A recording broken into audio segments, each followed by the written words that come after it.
सुप्रभात सभी छात्र छात्राओं, अभिभावकगण और बाल साधना विद्यालय परिवार से हमेशा सहयोग मार्गदर्शक के रूप में जितने भी लोग जुड़े हुए हैं उन सभी का मेरे संस्था प्रधान महोदय की ओर से, निर्देशक महोदय की ओर से और मेरी शैक्षणिक और गैर शैक्षणिक टीम की ओर से हार्दिक अभिनंदन करता हूँ, स्वागत करता हूँ और आपके परिवार की इस कोरोना जैसी महामारी में स्वस्थता की कामना करता हूँ।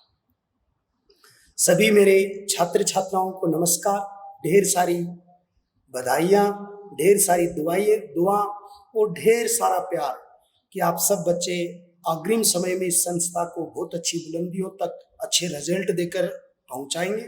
इसलिए आपको अग्रिम बधाई देता हूं कि आप एक अच्छे सफल नागरिक भी बनेंगे और बाल साधना के एक अच्छे स्टूडेंट भी आप बनकर दिखाएंगे। अब मैं आपके सामने जो टॉपिक लेकर आया हूं वो पार्ट संख्या 9 है और अध्याय संख्या 3 है और जो हमारे टॉपिक का नाम है वो खिलाफत आंदोलन है। देखो, खिलाफत आंदोलन क्या था मैं आपको पूरी धीरे धीरे बताता हूँ। प्रथम विश्व युद्ध हुआ और ये प्रथम विश्व युद्ध 1914 में शुरू हुआ था। ऑस्ट्रिया के राजकुमार जो फर्डिनेंड थे और सरेजियो उसकी पत्नी थी, उसकी हत्या कर दी गई थी। सर्बिया के राजकुमार की ऑस्ट्रिया में हत्या कर दी गई थी और जिसके कारण यानी पहला विश्व युद्ध हुआ था। तो प्रथम जो विश्व युद्ध हुआ था उस प्रथम विश्व युद्ध में 1914 से 1918 के बीच हुआ। पहला विश्व युद्ध कब हुआ? 1914 में शुरू हुआ और कब तक संपन्न हुआ? 1918 में संपन्न हुआ। प्रथम विश्व युद्ध के रूप में इसको देखा गया था। इस युद्ध में एक राष्ट्र था तुर्की और तुर्की ने साथ दिया किसका? मित्र राष्ट्रों का साथ में देकर धुरी राष्ट्र जो थे या जर्मनी का साथ दिया, आप यूं कह सकते हैं। तो जर्मनी, इटली और इनका साथ दिया। तो ब्रिटेन उनसे क्या था? नाराज था। पहला विश्व युद्ध खत्म होते ही उसने तुर्की के विरुद्ध कार्रवाई की और एक संधि संपन्न की। उस संधि का नाम था सेवर्स संधि। ये सेवर्स संधि में तुर्की के सुल्तान के समस्त अधिकार छीन लिए। कहाँ के सुल्तान के? तुर्की के सुल्तान के समस्त अधिकार छीन लिए, टोटल अधिकार उसके छीन लिए। किसने छीन लिए? ब्रिटेन ने। किस संधि से? सेवर संधि से। किसके अधिकार? जो तुर्की के सुल्तान थे। उस समय तुर्की का जो खलीफा था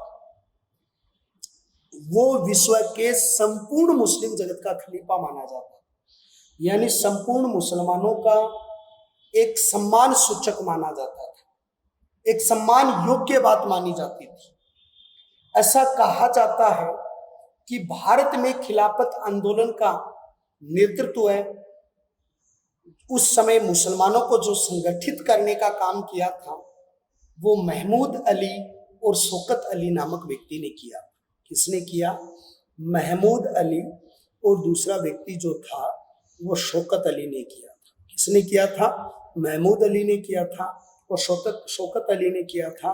और इनको क्या कहा जाता है? अली बंधु कहा जाता है। क्या कहा जाता है? अली बंधु। अली बंधु किसको कहते हैं? शौकत अली और महमूद अली को कहा जाता है। इन दोनों व्यक्तियों को अली बंधुओं के नाम से जाना जाता है। और इनके सहयोगी कौन थे? मौलाना अब्दुल कलाम थे। कौन थे? मौलाना अब्दुल कलाम थे। तो ये तीनों व्यक्ति थे, इनके सहयोगी थे। तो तुर्की का खलीफा था, उसके विरुद्ध सेवर्स संधि की गई। सेवर्स संधि जो की गई थी उसके अंतर्गत उसको छीन भिन कर दिया गया था और छीन भिन करके उसके विरुद्ध महमूद अली और शौकत अली, मौलाना अब्दुल कलाम आजाद, ये तीनों व्यक्तियों ने मिलकर यानी इस समय मुसलमानों को एक जगह किया था। मौलाना आजाद ने इस समय एक पत्रिका निकाली थी। किसने? मौलाना आजाद ने। और उस पत्रिका का नाम था अल हिलाल। उस पत्रिका का नाम क्या था? अल हिलाल। और दूसरी पत्रिका निकाली थी, उसका नाम था कामरेड। और कामरेड पत्रिका किसने निकाली थी? मोहम्मद अली ने। यानी कि कौन सी पत्रिका निकाली थी? कॉमरेड नामक पत्रिका निकाली थी। तो 19 अक्टूबर 1919 कितनी तारीख है? 19 अक्टूबर है, 1919 है। 19 अक्टूबर 1919 को समूचे देश में खिलाफत दिवस मनाया गया। कौन से देश में? समूचे देश में खिलाफत आंदोलन मनाया गया था। और ये जो खिलाफत आंदोलन है वो संपूर्ण भारत के अंतर्गत एक साथ मनाया गया था। कब? 19 अक्टूबर 1919 को। किस एवज में? कि जो तुर्की के खलीफा के विरुद्ध जो कार्रवाई की थी, वहां के सुल्तान के विरुद्ध कार्रवाई की थी, इसलिए भारतीय मुसलमानों ने उनका विरोध किया था। 23 नवंबर 1919 को अखिल भारतीय खिलाफत कमेटी का गठन हुआ। कितनी तारीख को? 23 नवंबर 1919। 23 नवंबर 1919 को अखिल भारतीय खिलाफत कमेटी का गठन हुआ। किसका गठन हुआ?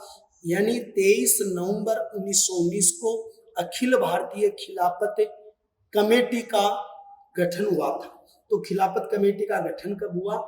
23 नवंबर 1919 को हुआ। और इसके अध्यक्ष कौन बने थे? महात्मा गांधी बने थे। कौन बने थे? महात्मा गांधी जी बने थे, या महात्मा गांधी जी ने इनका नेतृत्व किया था। दूसरी बात, 20 जून 1920 को इलाहाबाद में हिंदू व मुस्लिमों की संयुक्त बैठक में असहयोग को शस्त्र के रूप में काम में लिया गया। कितनी तारीख को? 20 जून 1920। कहां पर? इलाहाबाद। कौन से राज्य में है? उत्तर प्रदेश में। और उस इलाहाबाद के अंतर्गत हिंदू व मुस्लिम, यानी कहने का मतलब 20 जून 1920 इलाहाबाद में हिंदू व मुस्लिम की संयुक्त बैठक में असहयोग को शस्त्र के रूप में मनाया गया। हिंदू व मुस्लिमों की संयुक्त बैठक। किसकी संयुक्त बैठक है? हिंदू और मुस्लिमों की जो संयुक्त बैठक है उसमें किसको शस्त्र बनाया गया? असहयोग को अस्त्र बनाया गया। किसको अस्त्र बनाया गया था? असहयोग को अस्त्र बनाया गया था। कब? 20 जून 1920 इलाहाबाद हिंदू और मुस्लिम की संयुक्त बैठक के अंतर्गत असहयोग को अस्त्र के रूप में शामिल किया गया। महात्मा गांधी जी ने इस आंदोलन में एक पदवी का परित्याग किया था। केसरे हिंद की जो पदवी अंग्रेजों ने उन्हें दी थी, उस पदवी का परित्याग महात्मा गांधी जी ने इस खिलाफत आंदोलन के अंतर्गत परित्याग कर दिया था। यहां पर कहा जाता है 1924 ईस्वी में मुस्तफा कमाल पाशा, क्या नाम था? मुस्तफा कमाल पाशा। और मुस्तफा कमाल पाशा के नेतृत्व में एक क्रांति हुई और उस क्रांति के अंतर्गत तुर्की को धर्मनिरपेक्ष राष्ट्र घोषित किया गया। तुर्की को क्या घोषित किया गया? धर्मनिरपेक्ष राष्ट्र घोषित किया गया था। क्या घोषित किया गया था? तुर्की को धर्मनिरपेक्ष राष्ट्र घोषित किया गया था। दूसरे नंबर पर आप देखिए दोबारा, पहला विश्व युद्ध 1914 से 18। विश्व युद्ध में तुर्की ने साथ दिया जर्मनी का। तुर्की के विरुद्ध संधि की थी, सर्वे संधि की गई थी। इसमें तुर्की के सुल्तान और खलीफा पद के विरुद्ध कार्रवाई की गई थी। भारतीय मुसलमान ही नहीं, विश्व जगत के संपूर्ण मुसलमान तुर्की के खलीफा को अपना सर्वोच्च समझते थे। भारतीय मुसलमानों को संगठित किया था अली बंधुओं ने। अली बंधुओं में था महमूद अली और शौकत अली था, उन्होंने इसको नेतृत्व किया। मौलाना अब्दुल कलाम आजाद भी इसमें शामिल थे। अल हिलाल और डे कामरे नामक पुस्तक लिखी। अल हिलाल पुस्तक लिखी थी मोहम्मद अली ने, मौलाना आजाद ने, और कॉमरेड नामक पुस्तक लिखी थी मोहम्मद अली जिन्ना ने। 19 अक्टूबर को समूचे देश में खिलाफत कमेटी का गठन हुआ। इसके अध्यक्ष महात्मा गांधी बने थे।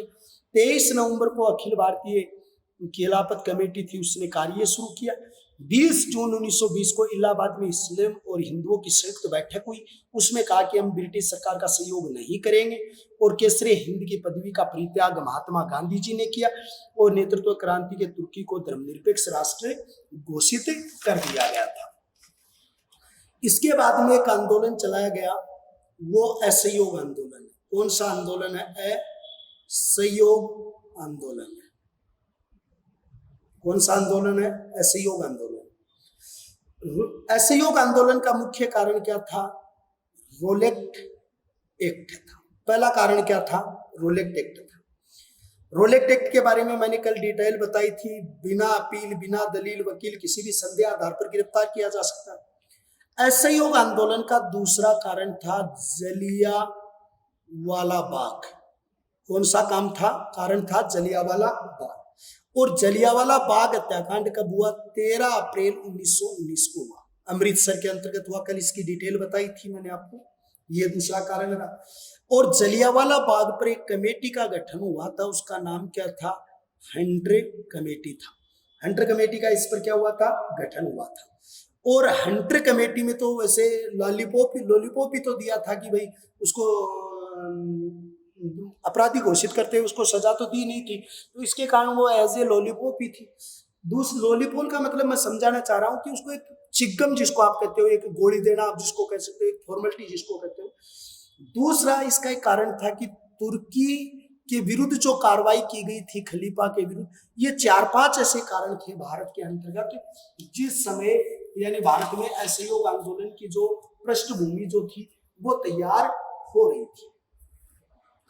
असहयोग आंदोलन का पहली रूपरेखा बनी थी 1920 में, और 1920 के अंतर्गत कहाँ बनी थी? कलकत्ता में बनी थी। कहाँ बनी थी? कलकत्ता में बनी थी। एक विशेष अधिवेशन था। उस विशेष अधिवेशन में कहा गया कि असहयोग आंदोलन संचालित किया जाए, लेकिन इनको स्वीकृति जो दी गई वो 1920 के नागपुर अधिवेशन में दी गई थी। कौन से अधिवेशन में? नागपुर अधिवेशन जो हुआ था कांग्रेस का, उस नागपुर अधिवेशन। इस नागपुर अधिवेशन के अध्यक्ष कौन थे? विजयवर्गीय। कौन था? विजयवर्गीय इसके अध्यक्ष थे। तो विजयवर्गीय इसके अध्यक्ष थे। तो देखो 1920 में कोलकाता के अंतर्गत विशेष अधिवेशन बुलाया गया। कोई स्वीकृति इसके अंतर्गत केवल औपचारिक समर्थन हुआ, लेकिन 1920 के नागपुर अधिवेशन के अंतर्गत विजयवर्गीय इसके क्या बने थे? अध्यक्ष बने थे। दूसरे नंबर की बात है मोहम्मद अली जिन्ना, एनी बेसेंट और विपिन चंद्र पाल ने कांग्रेस के असहयोग आंदोलन से सहमत नहीं थे। तो सहमत कौन नहीं थे? महमूद अली जिन्ना, एक तो ये व्यक्ति उसके अंतर्गत क्या नहीं था? महमूद अली जिन्ना उसमें शामिल नहीं था। दूसरे नंबर पर कौन था? एनी बेसेंट उसके अंतर्गत शामिल नहीं थी। और तीसरे व्यक्ति जो थे वो विपिन चंद्र पाल थे। तो 3 व्यक्ति इसमें अंतर्गत हो गए। एक तो हो गया मोहम्मद अली जिन्ना, दूसरी महिला श्रीमती एनी बेसेंट, और तीसरे विपिन चंद्र पाल। ये तीनों व्यक्ति थे जिसने असहयोग आंदोलन का समर्थन नहीं किया। इनका मानना था यह आंदोलन हमें नहीं चलाना चाहिए। गांधी जी ने यहां पर 3 पदवियों का परित्याग किया। केसर ए हिंद एक, दूसरा बोहर पद, तीसरा जल युद्ध पद, जल युद्ध पदक। अब आप एक बात कहोगे बच्चों कि सर ये केसर हिंद तो खिलाफत में, बिल्कुल खिलाफत के अंतर्गत तो ये त्याग दी थी। नाम इसका यहां भी हम लिखते हैं, कोई बात नहीं है, लेकिन ये खिलाफत में ही लिखनी है। और बोहर पद और जल युद्ध पद थे वो महात्मा गांधी ने असहयोग आंदोलन के अंदर अंग्रेजों को वापिस लौटा दिया था। फिर 31 मार्च 1921, क्योंकि तिलक साहब की मृत्यु हो गई थी 1919 को, और विजयवाड़ा में कांग्रेस का अधिवेशन हुआ। कहां पर हुआ? विजयवाड़ा एक स्थान है महाराष्ट्र का, और विजयवाड़ा में अधिवेशन हुआ। उस अधिवेशन में तिलक स्मारक के लिए 1 करोड़ रुपए एकत्रित करना था। उसमें क्या था? तिलक स्मारक, और तिलक स्मारक के लिए 1 करोड़ रुपए, कितने रुपए? 1 करोड़ रुपए, 1 करोड़ रुपए जो थे वो तिलक स्मारक के लिए 1 करोड़ रुपए एकत्रित किए थे फंड के अंतर्गत। और भारत में करीब 20 लाख चरखे बंटवाए थे। भारत में क्या किए थे? 20 लाख चरखे। चरखे का मतलब है स्थानीय कुटीर उद्योगों को महत्व देना और ब्रिटिश सत्ता का विरोध करना। ये इनका प्रमुख क्या था? लक्ष्य था। फिर अगला बिंदु आता है असहयोग आंदोलन के प्रमुख कार्यक्रम। इसके अंतर्गत क्या आता है? असहयोग आंदोलन के प्रमुख कार्यक्रम। सरकारी उपाधियां व नौकरियों का परित्याग किया। सरकारी उपाधि व नौकरियों का परित्याग किया। क्या किया भाई? परित्याग किया। किसका? सरकारी उपाधि का व नौकरियों का परित्याग कर दिया, जितने भी लोग इस आंदोलन से जुड़े हुए थे। बात नंबर 2, विधानसभाओं, न्यायालयों और सरकारी शिक्षण संस्थाओं। विधानसभा एक बात, न्यायालय दूसरी बात, तीसरी सरकारी शिक्षण संस्था, सरकारी शिक्षण संस्था। बात नंबर 1 पे विधानसभा, दूसरे में न्यायालय, तीसरे में सरकारी शिक्षण संस्था। और विदेशी माल का परित्याग किया। विदेशी माल का परित्याग किया। बात नंबर 1, विधानसभा, न्यायालय, सरकारी शिक्षण संस्था और विदेशी माल का उन्होंने क्या कर दिया था? परित्याग कर दिया था, जितने भी लोग इस आंदोलन से जुड़े हुए थे। तीसरे नंबर पर इसका कार्यक्रम था कि आपस के कोई झगड़े हैं। कौन से झगड़े? आपस में। अगर हमारी आपस में कोई विवाद होता है, आपस के झगड़ों को पंच निर्णय द्वारा निपटाया जाएगा। यानी हम अपनी 5 आदमी बैठकर, जैसे हमारे आज भी कहते हैं कि हम 5 आदमी बैठकर उसका निर्णय कर लेंगे, या भारतीय आपस में बैठ के हम उसका निर्णय कर लेंगे, पंच निर्णय द्वारा हम उसका निर्णय भी कर देंगे। हाथ से बुने हुए कते हुए वस्त्र पहनना। नंबर 4 पे बात क्या है? हाथ से बुने हुए, एक तो बात ये है, और वह कते हुए वस्त्र पहनना है। क्या है? आपको हाथ से बने बुने हुए कपड़े पहनने चाहिए और आपको कते हुए वस्त्र ही पहनने चाहिए। यानी ये आपको इस तरीके से काम करना चाहिए। ये आंदोलन जब अपनी प्रगति पर चला, अपने कार्य योजना पर चला, तो वहां पर एक कांड हुआ, चोरी चोरा कांड हुआ। कौन सा कांड हुआ? चोरी चोरा कांड हुआ। चोरी चोरा कांड के साथ में एक आंदोलन, असहयोग आंदोलन स्थगित हुआ। कौन सा आंदोलन हुआ? असहयोग आंदोलन स्थगित हुआ। कौन सा आंदोलन? असहयोग आंदोलन। किससे? चोरी चोरा कांड से। चोरी चोरा कांड कब हुआ?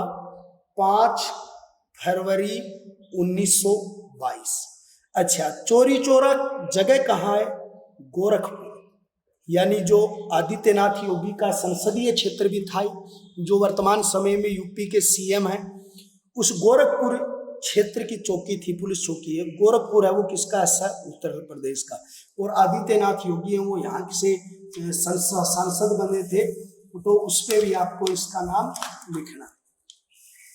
यहाँ पर क्या हो रहा था? शांतिपूर्ण जुलूस जा रहा था। कहाँ पर जुलूस जा रहा था? चोरी चोरा नामक स्थान पर शांतिपूर्ण जुलूस जा रहा था। अब ये शांतिपूर्वक जुलूस जा रहा था, तो शांतिपूर्वक जब जुलूस जा रहा था, तो उस जुलूस पर गोलियां बरसाई या लाठियां बरसाई। गोलियां नहीं, लाठियां बरसाई। किसने? पुलिस ने। अब पुलिस ने उस शांतिपूर्ण जुलूस पर लाठियां बरसाई तो भीड़ की। अब भीड़ की बच्चों कोई पहचान होती नहीं है, तो भीड़ ने क्या किया? एक तो थानेदार और 21 सिपाही, ये टोटल वहां पर कर्मचारी थे। कहाँ? गोरखपुर के चोरी चोरा नामक पुलिस चौकी में इतने कर्मचारी थे। इन्होंने क्या किया? शांतिपूर्ण जुलूस पर गोलियां बरसाई, लाठियां बरसाई तो भीड़ की कोई पहचान होती नहीं। संपूर्ण भीड़ ने इनको थाने में बंद करके और थाने को आग लगा दी। और आग लगने के कारण ये जो एक थानेदार और 21 सिपाही हैं, वो एक थानेदार और 21 सिपाहियों की क्या हो गई थी? मृत्यु हो गई थी। इन सिपाहियों की मृत्यु उस समय हुई थी। तो एक थानेदार था और 21 क्या थे? सिपाही थे। दूसरे नंबर की बात देखिए यहां से, कि जब इनकी मौत हो गई तो इस घटना ने यहां पर एक मोड़ ले लिया, और उस घटना का नाम है हिंसक। इसका ये घटना जो थी वो हिंसक हो गई, उग्रवादित हो गई, या उग्रवादित रूप इसके कारण इसको ले लिया था।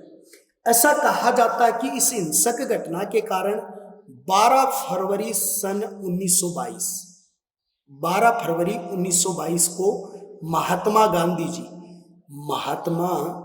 गांधी जी इस समय कहाँ थे? वर्धा, गुजरात में थे।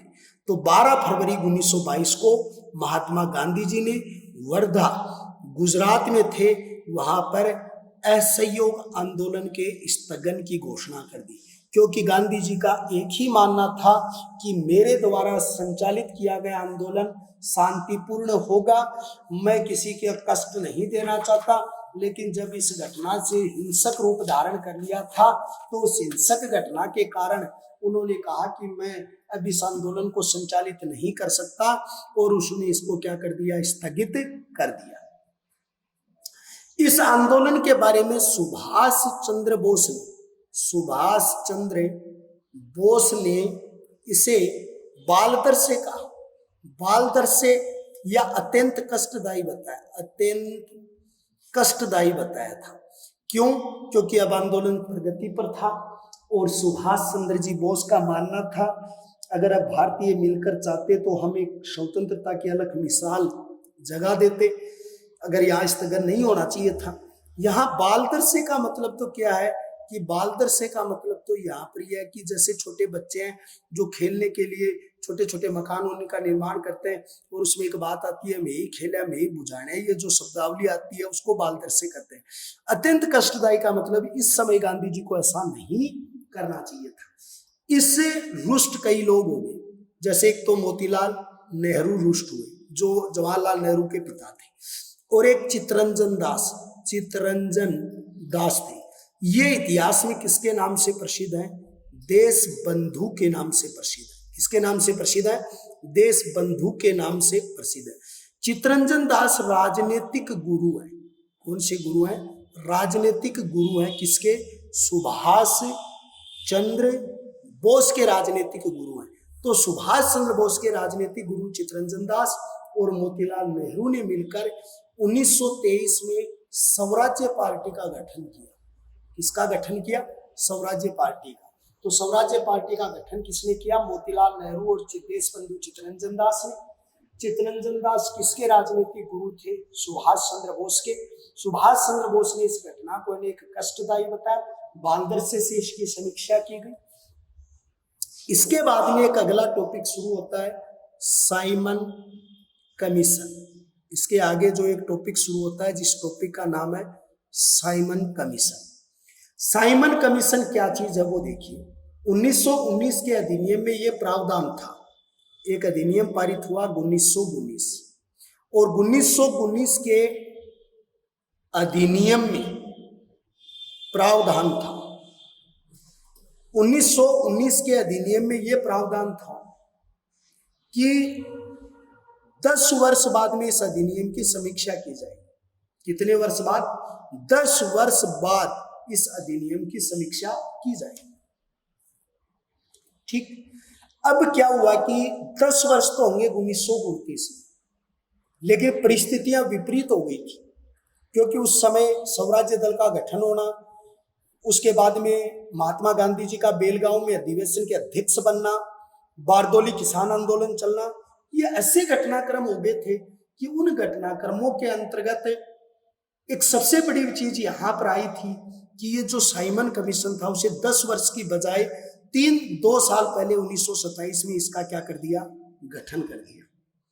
इसके अध्यक्ष किसको बनाया गया? सर जॉन साइमन को अध्यक्ष बनाया गया। और सर जॉन साइमन के सहित इसमें कितने सदस्य थे? 7 सदस्य। ये अध्यक्ष था, ये भी शामिल था, 6 और थे। ऐसे कितने सदस्य बन गए? 7 सदस्य थे।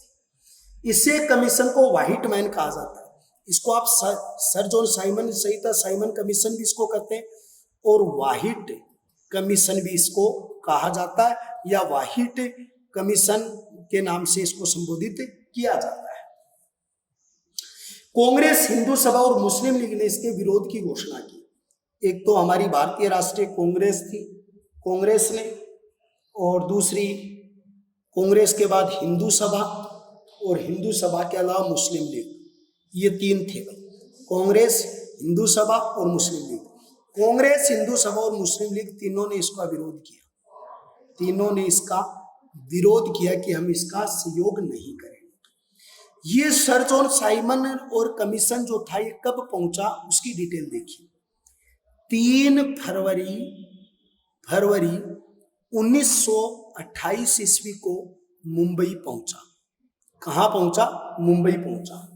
उस समय जब मुंबई पहुंचा तो नवयुवकों ने, किसने, नवयुवकों ने साइमन कमीशन वापिस जाओ, साइमन कमीशन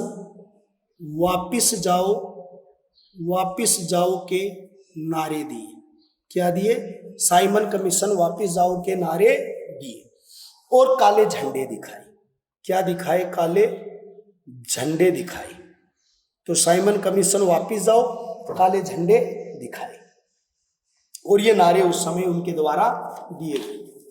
तो ऐसा कहा जाता है कि इसका अलग अलग विरोध हुआ। इस साइमन कमीशन का विरोध करते हुए पंजाब के शेर, पहले मैं पूरी डिटेल बता चुका हूं, पंजाब के शेर लाला लाजपत राय ने लाहौर में प्रदर्शन किया। कहां पर? लाहौर में। किसने प्रदर्शन किया? लाला लाजपत राय। और लाला लाजपत राय ने विरोध किया और लाला लाजपत राय पर उस समय पुलिस ने लाठियां बरसाई। अब पुलिस की लाठियों से सहन नहीं कर पाए तो इन्होंने एक बात कही थी, जैसे आज ब्रिटिश की लाठियां मेरे शरीर पर कष्टदायी हो रही है, एक एक कोड़े की मार ब्रिटिश साम्राज्य के लिए आने वाले समय में ताबूत की कील के समान सिद्ध होगी। ब्रिटिश साम्राज्य के लिए ये ताबूत की कील के समान सिद्ध होगी। ये बात किसने कही? लाला लाजपत राय ने। फिर एक चीज यहां से आती है कि इसके विरोध का कारण क्या था? विरोध का कारण क्या था? तो एक बात तो है कि इसमें कितने सदस्य थे? 7 सदस्यों में से एक भी भारतीय नहीं था। भारतीय नहीं था। 7 सदस्यों में से एक भी भारतीय नहीं था। एक बात, भारत की वर्तमान समस्या पर कोई विचार नहीं किया गया।